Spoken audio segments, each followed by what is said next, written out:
ყველაზე პოპულარული სპორტის სახეობა რომ ფეხბურთი არის ეს ყველამ ვიცით, თუმცა ამერიკის შეერთებულ შტატებში მოსახლეობის უმრავლესობას სულ სხვა ინტერესები გააჩნია სუპერ ბოული. ასე ეწოდება ამერიკული სტილის ფინალურ საფეხბურთო მატჩს, რომელიც ამერიკელ გულშემატკივრებში დიდ ვნებათაღელვას და ინტერესს იწვევს. თბილისის დროით 10 თებერვალს ამერიკული დღესასწაულის რიგით 59 შეხვედრა გაიმართა, რომელმაც როგორც ყოველთვის ანშლაგით და საოცარი სანახაობით ჩაიარა. შოუს შესახებ კი დეტალებს ახლა BMG-ის რეპორტიორი ირაკლი მოდებაძე გაგვაცნობს, რომელიც შემოგვიერთდა უკვე სტუდიაში. დილამშვიდობისა ირაკლი. დილამშვიდობისა, მივესალმები ჩვენს მაყურებელს. სუპერ ბოული, რომელსაც ამერიკელები სუპერ კვირასაც უწოდებენ, ნიუ ორლეანში სეზარ სუპერდომზე ჩატარდა, თუმცა თავდაპირველად ღონისძიება 2023 წლისთვის იყო გათვალისწინებული, რამაც კალენდარული კონფლიქტი გამოიწვია. საქმე იმაშია, რომ ნიუ ორლეანელები მარდი გრასის ეროვნულ დღეს აღნიშნავენ, რაც მათთვის მნიშვნელოვანი დღესასწაულია. ამიტომ NFL-ის ხელმძღვანელებმა სუპერ ბოულის თარიღი 1 წლით გადაწიეს. სუპერ ბოული ფაქტობრივად საყოველთაო ამერიკული დღესასწაულია, რომელსაც ვიზიტორები მსოფლიოს ყველა წერტილიდან ჰყავთ. წლევანდელი ღონისძიებისთვის 7000-ზე მეტი საჰაერო რეისი განხორციელდა, საიდანაც ყველაზე მეტი გულშემატკივარი ლას-ვეგასიდან იყო. აღსანიშნავია, რომ შესრულებული რეისების 30% კერძო თვითმფრინავებით შესრულდა, რომელიც მსხვილ ბიზნესმენებსა და სუპერვარსკვლავებს ემსახურება. ამ დროს გაზრდილია ჩარტელური რეისების ფასებიც და საათობრივად ღირებულება $2000-დან შესაძლოა $155,000-მდე გაიზარდოს. ვინაიდან ამერიკული ფეხბურთი და სუპერ ბოული ამერიკაში ყველაზე ნახვადი და პოპულარული სპორტის სახეობაა, ეს ყველაფერი ბილეთების ფასებზეც ავტომატურად ისახება. სუპერდომ არენაზე გამართული ღონისძიების ბილეთის მინიმალური ღირებულება $6600, ხოლო ყველაზე ძვირიანი ბილეთის შეძენა $46400 იყო შესაძლებელი. შედარებისთვის გასულ წელს კანზას სიტი ჩიფსსა და სან ფრანცისკოს შორის გამართულ ფინალზე ყველაზე იაფად ბილეთი $8764 მოიძებნებოდა, ხოლო უძვირფასესი ადგილიდან მატჩის ყურება $37620 იყო შესაძლებელი. შესვენების შოუ მუსიკალურად ჰიპ-ჰოპ არტისტმა კენდრიკ ლამარმა გააფორმა, რომელიც ჟანრის ისტორიაში პირველი არტისტი გახდა, რომელმაც ღონისძიების გასართობ ნაწილზე ერთზე მეტჯერ იზრუნა. გასულ წელს ის მსოფლიოს ყურადღების ქვეშ კიდევ ერთ ჰიპ-ჰოპ არტისტ დრეიკთან დაპირისპირებით მოექცა და მისმა ტრეკმა სახელწოდებით Not Like Us გრემის დაჯილდოებაზე წლის საუკეთესო კომპოზიციის ჯილდოც კი დაიმსახურა.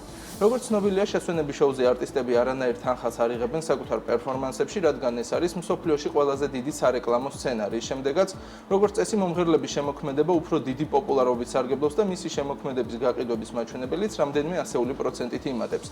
შოუზე შესაძლებელია როგორც საკუთარი ალბომების, ისე ბიზნესების პოპულარიზაციაც. გასულ წელს მაგალითად რიანამ საკუთარი თავის მოვლის კომპანია Fenty Beauty-ს გაუკეთა რეკლამა, რის შემდეგაც გაყიდვები $44 მილიონი გაიზარდა.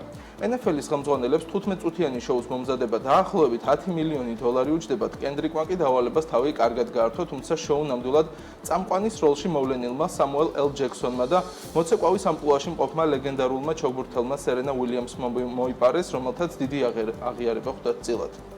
შესვენების შოუ არაფერია რეკლამების გარეშე, რომელზედაც წელს მოთხოვნა რეკორდულად იყო გაზრდილი და ამიტომ NFL-ის ხელმძღვანელებმა კომპანიებს მხოლოდ რეკლამის განსათავსებლად 4,5 მილიონი მოსთხოვეს, მაშინ როცა შარშან თავისუფალი სლოტის დაკავება 2 მილიონად ფასდებოდა. მოიმატა 30 წამიანი რეკლამის განთავსების ფასმაც, რომელიც შარშან 7, ხოლო წელს უკვე $8 მილიონ შეადგენდა. ღონისძიებას ესწრებოდნენ ჰოლივუდისა და მსოფლიო სპორტის სუპერვარსკვლავები და ისტორიაში პირველად მას ამერიკის პრეზიდენტი თვით დონალდ ტრამპიც დაესწრო. დიდ ეკრანზე გამოჩენისას მაყურებელმა მას ოვაციები და ტაში მიუძღვნა, თუმცა შესვენების შოუს შემდეგ მეორე ტაიმისთვის ტრამპი უკვე მოედანზე აღარ იმყოფებოდა.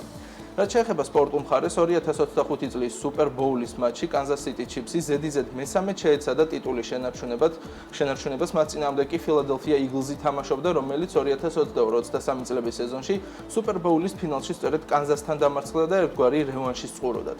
სეზონის მთავარი დაპირისპირება ფილადელფიელების უპირატესობით დაიწყო და პირველი მეოთხედი მათივე გამარჯვებით 7-0 დასრულდა. მეორე მეოთხედში იგლზმა სხვაობა კიდევ უფრო გაზარდა.